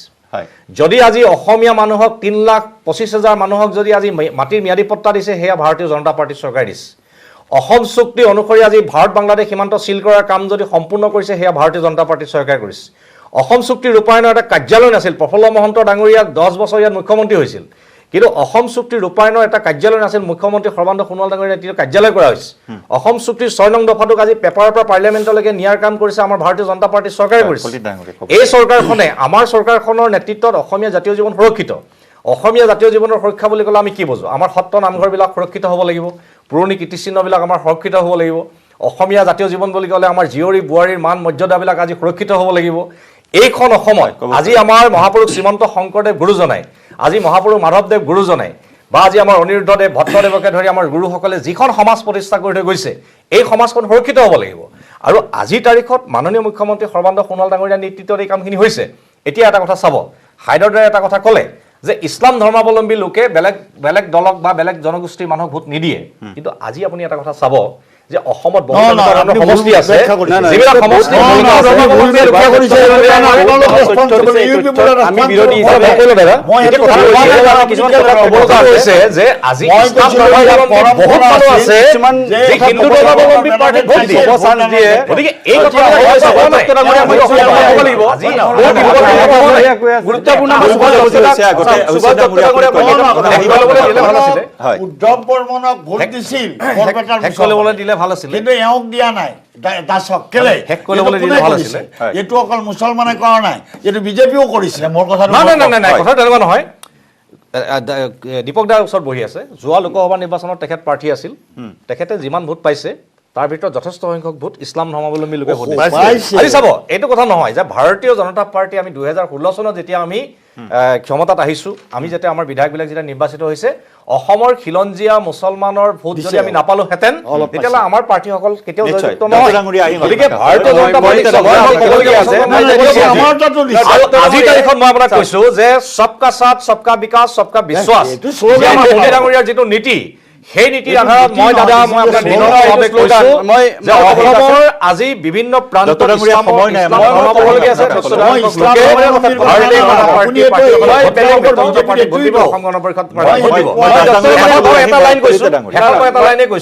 সেইটো হৈছে যে চাওক যে অসম গণ পৰিষদ দলটো আজিৰ তাৰিখত যথেষ্ট শক্তিশালী। তেখেতসকলে যিবিলাক ইয়াতে সমাৱেশ অনুষ্ঠিত কৰিলে, সেই সমাৱেশবিলাকে প্ৰমাণ কৰে যে অসমৰ আঞ্চলিক ৰাজনীতি দলবিলাকৰ ভিতৰত অসম গণ পৰিষদ দলটো আটাইতকৈ শক্তিশালী। আৰু এই যিবিলাক কথা বতৰা এতিয়া আহিছে, এই কথা বতৰাবিলাক নৎসাত হ'ব, এইবিলাক মহাজোঁট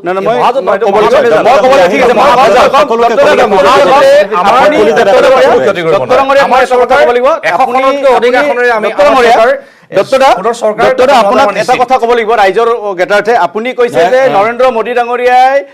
4.5 লাখ কোটি টকা দিছে, তাৰে পিছত মনমোহন সিং ডাঙৰীয়াই একো দিয়া নাই। মই আপোনাক কওঁ, যদি সঁচাকৈ 4.5 লাখ টকা দিছে তাৰ তদন্ত হওক, আৰু তদন্ত হ'লে হয়তো হিমন্ত বিশ্ব শৰ্মা বা সৰ্বানন্দ সোণোৱাল জেলত যাব লাগিব পাৰে। কিন্তু মই তাৰে আগতে এটা কথা, এই যে কয় এমটি বেচেল চাউণ্ড মাছ, খালি টেকেলি চাউণ্ড বেছি কৰে, নৰেন্দ্ৰ মোদী ডাঙৰীয়াই বহুত প্ৰতিশ্ৰুতি দিছে, বহুত কথা কৈছে 4.5 লাখ টকা। এটা এনেকুৱা গুৱাহাটীত কীৰ্তিচিহ্নৰ কথা কওক যিটো নৰেন্দ্ৰ মোদী ডাঙৰীয়াৰ হৈছে। মই কেইটামান কথা কম চাওঁ, ইয়াত যিখিনি স্পৰ্টছ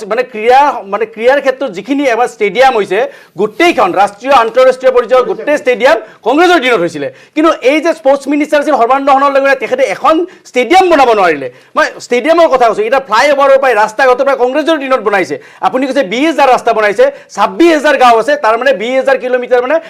এখন গাঁৱত 1 কিলোমিটাৰ ৰাস্তা আপোনালোকলৈ যোৱা নাই। আৰু এই যি ৰাস্তাৰ কথা কৈছে, সেই ৰাস্তা কিন্তু এটা ৰাস্তাৰ নাম আপুনি ক'ব নোৱাৰিব যিটো বিজেপিয়ে নতুনকৈ নিৰ্মাণ কৰিছে। কংগ্ৰেছে বনোৱা ৰাস্তাত আপোনালোকে শিলগুটি পাৰি, ব্লক পাৰি যদি যিটো মেৰামতি কৰাক যদি আপোনালোকে ৰাস্তা বনোৱা বুলি কয়, সেইটো কিন্তু অসমবাসীয়ে আপোনাৰ প্ৰতাৰণা কৰা বুলি ক'ব। তাৰপিছত মই স্বয়ং অৰুণোদয়ৰ কথা কওঁ, এই BTC এৰিয়াত এতিয়ালৈকে স্বয়ং আৰু অৰুণোদয়ৰ টকা যোৱা নাই। আপুনি খবৰ কৰিব কিয় কৰা নাই। হয়তো হাগ্ৰামা মহিলাৰী ডাঙৰীয়া আপোনালোকৰ থাকি হয়তো কিবা মানে এনেকুৱা আছিল যে BTC অলপ ইয়াৰ পৰা দূৰত ৰাখিম, এতিয়ালৈকে অৰুণোদয় আৰু স্বয়ং আঁচনিৰ টকা এতিয়ালৈকে যোৱা নাই। কিয় যোৱা নাই ক'ব। আপোনালোকৰ চৰকাৰ অহাৰ লগে লগে অসমৰ বিশেষ ৰাজ্যৰ মৰ্যাদা হেৰুৱাই পেলাইছে, যাৰ কাৰণে বছৰি অসমে 8,400 কোটি টকা লছ কৰি আছে। তাৰপিছত যদি আপুনি চাওক, বানপানীৰ নামত আপোনালোকে 60%লৈকে আপোনালোকে যিটো পেকেজ আছিল সেই পেকেজ কৰ্তন কৰিছে। মেডি বাট্টাৰ নামত আপোনালোকে যিটো ঠগ প্ৰবঞ্চনা কৰিছে, সেইটো একেবাৰে আচৰিত আৰু ঘৃণনীয়, একদম লজ্জাজনক। যিটো মণ্ডলে কৰিব লাগিছিল, মণ্ডল পৰ্যায়ৰ কামে মানুহে কৰিব লাগিছিল, সেইটো এজন প্ৰধানমন্ত্ৰী কৰিছে। কিবা দুখৰ কথা। বাটুৱাৰা ভাত্তা শুনক দাদা, বাটুৱাৰা আৰু মেডি বাট্টা বেলেগ বস্তু এটা। 2006 চনত যেতিয়া আমাৰ ৰাজমন্ত্ৰী ডক্টৰ ভূমিধৰ বৰ্মন ডাঙৰীয়াই তেখেতে এটা নিয়ম কৰিছিল, 15 বছৰ মেডি বাট্টাৰ কাৰণে এপ্লাই কৰিব পাৰে। কিন্তু একেদৰে 2016 যেতিয়া চৰকাৰ গঠন কৰি কৰিলে মেডি বাট্টাৰ কামটো বন্ধ কৰি, পট্টা দিয়া কামটো বন্ধ কৰি দিলে। পট্টাৰ কাম বন্ধ কৰি দি তেখেতসকলে এই যে একেবাৰে যেতিয়া লাখ লাখ পট্টাৰ যেতিয়া এপ্লিকেশ্যন কৰিলে, এই এপ্লিকেশ্যন আপোনাক সুযোগ লগত মুখ চুপতি কৰিবলৈ অহা নাই। নিশ্চয় মই সুযোগ দিম আপোনাক, আপোনাৰ এছেমেণ্টখিনিয়ে মই ক'ম। নিশ্চয় মই ক'ব, আপোনাৰ খটিয়া দাঙি ধৰিব। এটা চমু বিৰতি ল'ম, বিৰতিৰ পিছত আমি অলপ সময় পাম, চমু বিৰতি ল'ম। বিৰতিৰ পিছত আহিম আপোনালোকৰ কাষলৈ। লৈছোঁ আন এটি বাণিজ্যিক বিৰতি। আমি উভতি আহিছোঁ দ্য প্ৰাইম শ্ব'ৰ শেষ অংশলৈ। মই এইবাৰ কুমাৰ দীপক দাস ডাঙৰীয়া আপোনাৰ কাষলৈ আহিছোঁ। আমাৰ সময় একদম কম আমাৰ হাতত। শেষত জানিব বিচাৰিম আপোনাৰ পৰা, কাক লৈ অগপৰ স্থিতি কি হ'ব? চাওক, অসম গণ পৰিষদ দল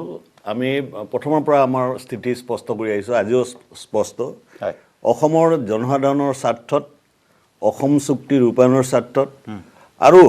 অসমৰ জনসাধাৰণৰ নিৰাপত্তাৰ স্বাৰ্থত আৰু দীৰ্ঘদিনীয়া অসমৰ যি সমস্যা আছে, সেই সমস্যাৰ স্বাৰ্থত অসম গণ পৰিষদ দলে আমি কোনো কাৰণত আমি কাৰোৰ লগত কোনো কথাত আমাৰ কম্প্ৰমাইজ নহয়। এই কথাটো আপোনালোকে মনত ৰাখক। কিন্তু ইয়াত যিখিনি কথা আলোচনা হৈছে, সেই আলোচনাৰ আঁত ধৰি মই দুটামান কথা ক'ব বিচাৰিছোঁ। মূল্যবৃদ্ধিৰ কথা কৈছে কংগ্ৰেছ দলে। মূল্যবৃদ্ধিৰ কথা কৈছে, মূল্যবৃদ্ধি হয়, মূল্যবৃদ্ধি হৈছে। মোৰ মনত আছে, মই 3 টকাটো 1 মোন ধান কিনা মোৰ অভিজ্ঞতা আছে। গতিকে আজিৰ মূল্যবৃদ্ধিৰ যিটো হাৰ, সেই হাৰটো এই হঠাৎকৈ হোৱা এটা হাৰ বৃদ্ধি হোৱা নাই। কংগ্ৰেছৰ দিনত মূল্যবৃদ্ধি হোৱা নাছিল নেকি? আমি ৭৪ চনত অসম আন্দোলন কৰিছিলোঁ, প্ৰথম দাবীটো আছিলে মূল্যবৃদ্ধি ৰোধ কৰক। 76ত আমি কৰিছিলোঁ। গতিকে এনেধৰণৰ যিবিলাক কথা এই কথাবিলাকৰ যুক্তিযুক্ততা আছে কিন্তু কথা হৈছে যে কাৰোবাক দোষ দি এইটো আমি কৰিব নোৱাৰোঁ আজি গোটেই দীৰ্ঘদিনীয়া সমস্যাটোক আজি আঁতৰ কৰাৰ কাৰণে সমস্যা নোহোৱা কৰাৰ কাৰণে আজি যদি কোৱা হয় যে উন্নয়ন হোৱা নাই এইখন চৰকাৰৰ দিনত সেইটো বুৰ্বক মানুহৰ নিচিনা কোৱাৰ নিচিনা হ'ব উন্নয়নৰ কাম হৈছে আৰু হোৱাৰ কাৰণে এইখিনি আমি দেখিছোঁ চকুৰ সন্মুখত তাকতো আমি আৰু নুই কৰিব নোৱাৰোঁ যুক্তিৰে কিন্তু মই এটা কথা ক'ব বিচাৰিছোঁ কংগ্ৰেছ দলৰ পৰা যিখিনি কথা কৈ থকা হৈছে বা ইউডিএফ দলৰ পৰা যিখিনি কথা কৈ থকা হৈছে তাত মোৰ তাত ক'বলগীয়া আছে কি কাৰণত যে আজিৰ তাৰিখত অসম গণ পৰিষদ 1985 চনত আহিছে চৰকাৰ তাৰ আগত সমগ্ৰ বছৰ কংগ্ৰেছে চৰকাৰ চলাইছে উন্নয়ন কি হৈছিলে সমস্যা কি কিহৰ কাৰণে হৈছিলে অসমৰ জাতীয় অস্তিত্বৰ সংকট ক'ত মানে সৃষ্টি হ'ল এই কথাবিলাক আমি অনুভৱ নকৰোঁ নেকি কৰোঁ কিন্তু তাৰ পিছতো আজিৰ তাৰিখত আজি যিবিলাক কথা কোৱা হৈছে যিবিলাক কথা কৈ থকা হৈছে আজি তেলৰ ৰয়েলটি বৃদ্ধি এইবিলাক কাম কোনে কৰিছিলে প্ৰথম অসম গণ পৰিষদ দলে কৰিছিলে কংগ্ৰেছে কৰিছিল নেকি কৰা নাই আজি তেওঁলোকে আকৌ হালক শিঙে হাঁহৰ নিচিনা এতিয়া বিজেপি দলক হেৰি লৈ তেওঁলোকে গইনা লৈ গোটেই মিত্ৰজোঁটটোক তেওঁলোকে হানবতৰ গালি পাৰিব মই কৈছোঁ যে অসমৰ সমস্যা সমাধানৰ স্বাৰ্থত আজিৰ তাৰিখত কংগ্ৰেছ দলৰ বা ইউডিএফ দলৰ যিখিনি তেওঁলোকৰ গোটবন্ধন আজি সৃষ্টি কৰিব বিচাৰিছে কেৱল ক্ষমতাৰ স্বাৰ্থত আৰু তেওঁলোকে ক্ষমতা দিলেও একো কৰিব নোৱাৰে ভাৰতবৰ্ষত নোৱাৰিলে কাৰণে একদম চমুকৈ আপোনাৰ নোৱাৰিলে কাৰণে মই কৈছোঁ যে তেওঁলোকে নোৱাৰিব কাৰণে অসমৰ ৰাইজে তেওঁলোকক গ্ৰহণ নকৰে চিটিং গেটিং ফৰ্মুলা নাথাকে ৰিপৰ্ট কাৰ্ড বহু বিধায়কৰ বিয়া নতুন মুখে এইবাৰ চান্স পোৱাৰ বা সুযোগ পোৱাৰ সম্ভাৱনা থাকিব সেইটো ওপৰৰ আমাৰ নেতৃত্বৰ সিদ্ধান্ত ল'ব কিন্তু মই আপোনাক শেষত এটা কথাই কওঁ ৰিপুণ বৰা ডাঙৰীয়াই কেইদিনমানৰ আগতে এটা কথা কৈছিলে যে কংগ্ৰেছৰ যিটো অপশাসন এই অপশাসনৰ ৰাইজ অতিষ্ঠ কংগ্ৰেছ দলটো এটা মিছলীয়াৰ দল এটা ফাঁকিবাজৰ দল তেখেতসকলৰ ভ্ৰষ্টাচাৰ দুৰ্নীতিত ৰাইজ অতিষ্ঠ হৈ তেখেতসকলক বিদায় দিছিলে এইটো ৰিপুণ বৰাই কোৱা কথা দেই মই কোৱা কথা নহয় এতিয়া কথাটো চাব যে আজি ভাৰতীয় জনতা পাৰ্টীৰ চৰকাৰখনে ৰাজ্যখনত মূল্যবোধ প্ৰতিষ্ঠা কৰিবৰ কাৰণে চেষ্টা কৰিছে মাননীয় মুখ্যমন্ত্ৰী সৰ্বানন্দ সোণোৱাল ডাঙৰীয়াৰ নেতৃত্বত দুৰ্নীতিৰ বিৰুদ্ধে আমাৰ যিটো শূন্য সহনশীলতাৰ নীতি এই নীতি অব্যাহত আছে আৰু অব্যাহত থাকিল আৰু আমাৰ চৰকাৰখনে এইখনেই এখন চৰকাৰ যিখন চৰকাৰ দুৰ্নীতিৰ বিৰুদ্ধে কঠোৰ স্থিতি লৈ আজি হাইদৰ হুছেইন ডাঙৰীয়াৰ পৰা জানিব বিচাৰিম যে মিত্ৰজোঁট আৰু মহাজোঁট বন্ধন আসন বুজাবুজি এই প্ৰসংগটো কি দৃষ্টিৰে চাব একদম চমুকৈ আপোনাৰ পৰা কোনটো আসন হয় হয় নহয় আসন বুজাবুজিৰ ক্ষেত্ৰতো আপোনাৰ হ'বই কাৰণ মই কৈছোঁ যে ক্ষমতা সৰ্বোচ্চ ৰাজনীতি ক্ষমতা সৰ্বোচ্চ ৰাজনীতি নহ'লে আপোনাৰ আজি কংগ্ৰেছ কৰা মানুহটোৱে কালি বিজেপি কৰে কালি বিজেপি কৰা মানুহটোৱে টিকেট নাপালে আপোনাৰ ইয়ালৈ ক'ত নীতি আদৰ্শ ফাটৰ ক্ষমতাটো মতিউৰ ৰহমান ডাঙৰীয়া একদম চমুকৈ মূল কথা সেইকাৰণে মই ভাবোঁ যে এইবাৰ যদি ৰাইজে সুচিন্তিতভাৱে সৎ আৰু নিষ্ঠাবান মানুহক ভোট দিয়ে তো মই ভাবোঁ সেইটোৱেই হ'ব জাতিৰ আচলতে ডাঙৰ প্ৰাপ্তি মতিউৰ ৰহমান ডাঙৰীয়া একদম চমুকৈ এইবাৰ আঞ্চলিক যিবিলাক সত্তা আছে এইবিলাক আজিৰ দিনত একত্ৰিত হ'ব আমাৰ অগপক কা লৈ পেলাই অগপৰ যিটো স্থিতি পাৰ্লিয়ামেণ্টত বিৰুদ্ধে কয় ভোট দিওঁতে সপক্ষে দিয়ে এই কথাবিলাক মানুহে লক্ষ্য ৰাখিছে নিশ্চয় কলিতা ডাঙৰীয়া শেষত মই ক'ব লাগিব তেখেতে যিটো কৈছে নহয় এতিয়া SI স্কেমৰ পৰা আদি কৰি সিন্ডিকেট ৰাজেৰে একদম দুৰ্নীতি ভ্ৰষ্টাচাৰত নিমগ্ন হৈছে SI স্কেমৰ আজিলৈকে ৰাজ্যিক পৰ্যায়ত কোনো কৰ্মৰতা বিষয়ক তদন্তৰ আওতালৈ অনা হোৱা নাই আৰু হিমন্ত বিশ্ব অংশগ্ৰহণ কৰাৰ বাবে আটাইকে ধন্যবাদ জনাইছোঁ আৰু অসমৰ ৰাইজে দৃষ্টি ৰাখিব আসনৰ বুজাবুজিৰ ক্ষেত্ৰতে হওক বা প্ৰত্যেকটো দলৰ নিৰ্বাচনী নৰকৌশলৰ ওপৰত দৃষ্টি ৰাখিব আৰু ৰাইজৰ ৰায় কালৈ যায় তাৰ বাবে আমি অপেক্ষা কৰিব লাগিব অহা 2 মে তাৰিখলৈ সামৰিছোঁ আজি আমাৰ এই অনুষ্ঠান নমস্কাৰ